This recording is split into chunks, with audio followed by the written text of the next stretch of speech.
Ngayong alam nyo na ang iba't ibang paraan ng paggamit ng ating caregiving tools, equipment, and paraphernalia for meal preparation, for washing, cleaning, and laundry, alamin naman natin kung paano gamitin ang caregiving paraphernalia for taking vital signs.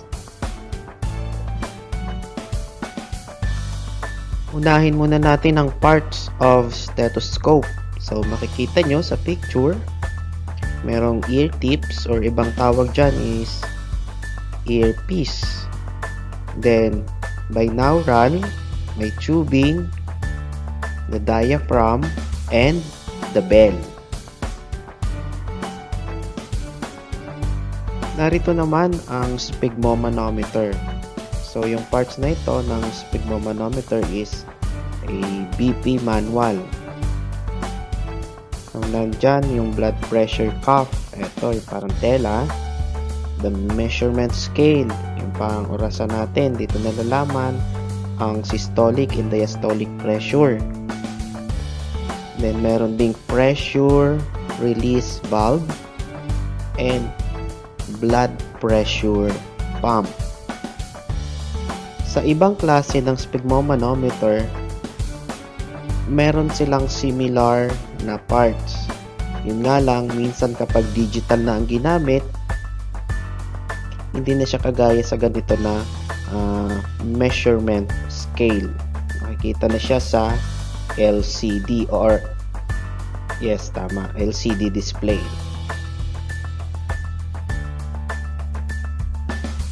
And here are the types of thermometers. So, yung nasa unang picture is the clinical thermometer. Yung pangalawa naman is digital. Itong pangatlo is ear or tympanic thermometer. And the last one is the infrared thermometer.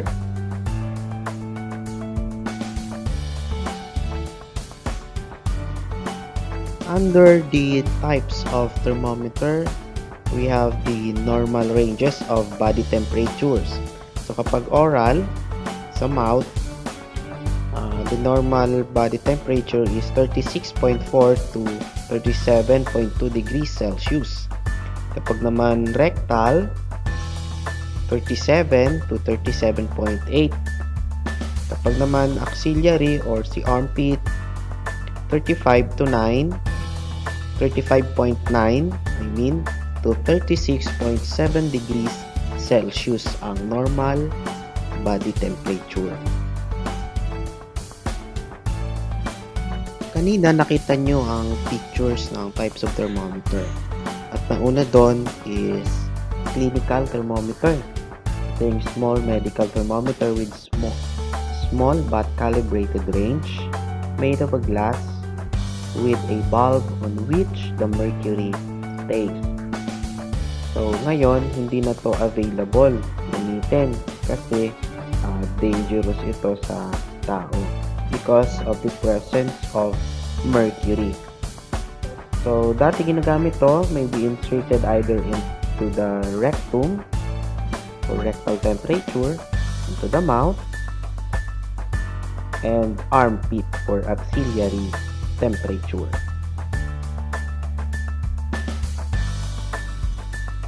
Another type is digital thermometer. These temperature sensing instruments that are portable with a probe and display reading in the LCD. This is found to be safe and very useful nowadays. Ito na yung hindi walang mercury. Yung karamihan na nakikita natin, very accessible naman, madali siyang hanapin kapag bibili tayo. So, pwede siya sa oral type, rectal, and axillary type. So, nakikita nyo ang temperature ninyo kapag ginamit sa LCD na.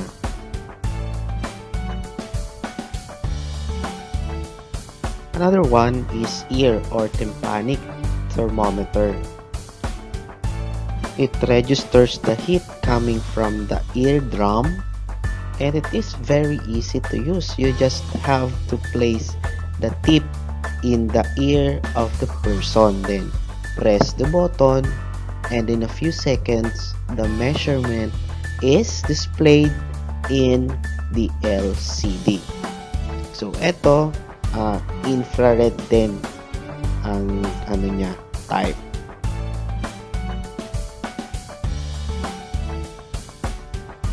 And we also have infrared thermometer, or iba tawag sa kanya laser thermometer. It infers temperature using thermal radiation emitted by the body. It is a non-contact thermometer that measures temperature from a distance. Ito yung kagaya sa mga malls ngayon, ginagamit. Bago tayo pumasok sa malls, kinukuhanan tayo ng temperature. So, hindi mo na kailangan idikit yung parte ng katawan mo, yung noo mo, yung pulse, rate, sa kamay. Hindi mo na siya kailangan idikit sa thermometer mismo. Non-contact na siya. Nababasa niya ang temperature mo through the use of laser. So, kahit medyo malayo, hindi sobrang layo, madidetect ang iyong body temperature.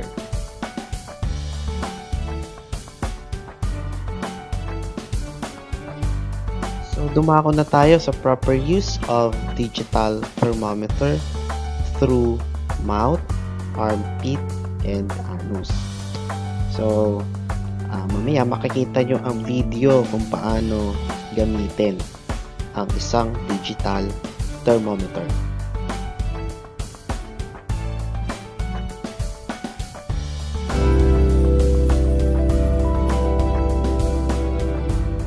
One of the most important things you need to learn when your bundle of joy arrives is to take his temperature.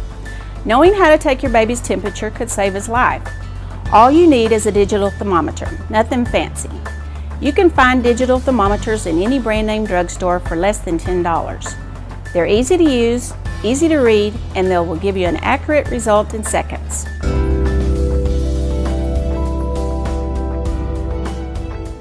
Once you have your digital thermometer, the big question is, where do I put it? The mouth is out of the question until your child is a little older.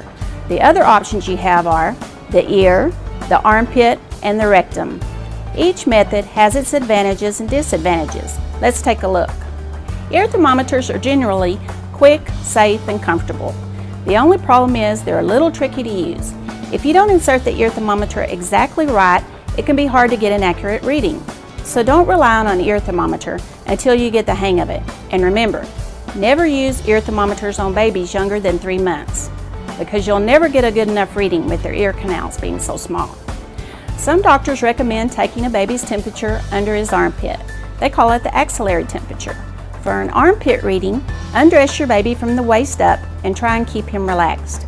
Make sure your baby's underarm is dry. Then slip the bulb into the armpit and make sure you have full contact with the skin. When the thermometer beeps, take it out and read the display. The rectal method is the most accurate, but there are risks involved, especially for babies under 3 months old.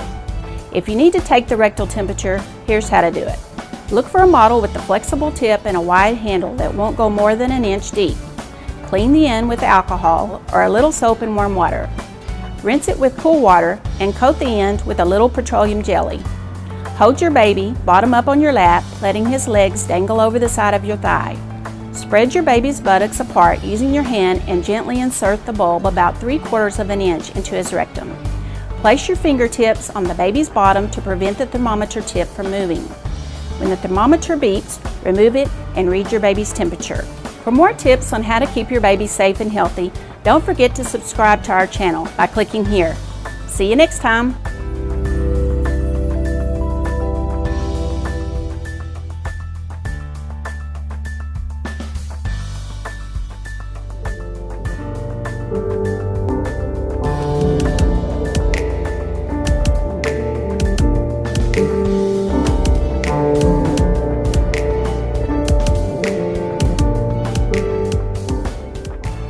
Alright, so after we take the heart rate, we move on to blood pressure.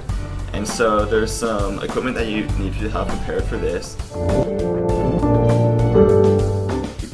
this is the blood pressure cusp, and so this whole black Velcro thing is what you wrap around the patient's arm. And you have the pump right here, which you pump up to put air in here, and that's what gets it tight around their arm. And so before you begin, you got to make sure this is twisted all the way to the right, righty-tighty, lefty-loosey. So when you have it all the way to the right, that's how you close it off so that air actually pumps into here. Otherwise, you'll keep squeezing and nothing will be happening. The meter, so when you pump it up, you can gauge how much air you have in by how high the numbers are. And you listen for the pulses with the stethoscope. When you put it in your ears, make sure that these prongs are facing forward, not backwards. Even though that's what you think it should be, you face it forward. And double check to make sure it's on by twisting. You can twist this and tap on it. So you hear, right now it's not really making a noise in my ear, but when I twist it, then I can hear it. And so that's how you know if your stethoscope is on and working. Otherwise, you might be sitting there and be thinking this person has no pulse, when really your stethoscope is just turned off. And then you have the patient put their right arm up on the table, and we use the right arm just for consistency throughout all the tests. So what you're gonna do is you're gonna try to see if you can find a pulse on the brachial artery. It's usually towards the inside of the elbow, around here. And you kind of just take a little mental note of that. And you're gonna wrap the cusp around their arm. Keep it snug, but not super tight. You just don't want it to have it loose and wobbling around. So you put these in and put the head of the stethoscope right where you had that pulse. And double check to make sure this is all the way tight.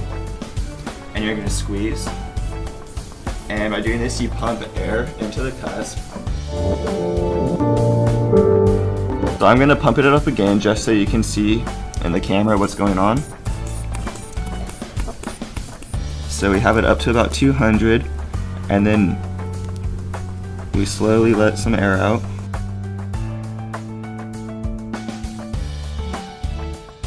And that's where I heard my first thump, and you can see the dial bouncing up and down. And the last thump I heard was at about 64. So I got about 118 over 64. So that's where I heard my first thump, heard more, watched the dial bounce up and down, and about 64, I didn't hear anything anymore. But essentially what you're looking for is when you release the air, you'll see the dial go and you'll begin to hear thumps, usually around 120. That's just kind of an average. Some people might be a little higher, a lot of people are lower than that. And what you're hearing here is the first thump is their systolic pressure, so that's when the heart has contracted and that's their highest pressure. And you'll continue to hear light thumps, and the last thump you hear is the second number you record, and that's their diastolic pressure. And that's when the heart is relaxed and it's refilling with blood.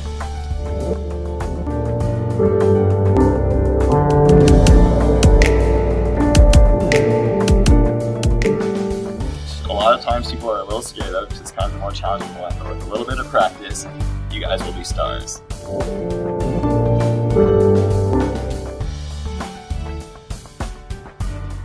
Ayan, alam nyo na kung paano gamitin ang thermometer and BP apparatus.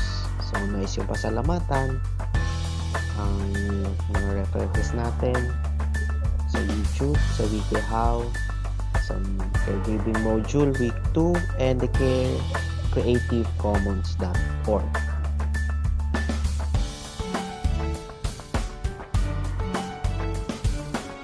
So, sana marami naman kayo natutunan sa araw na ito.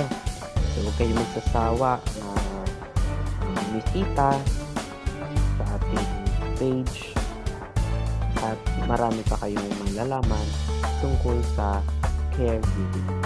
At hanggang sa muli, thank you and happy learning!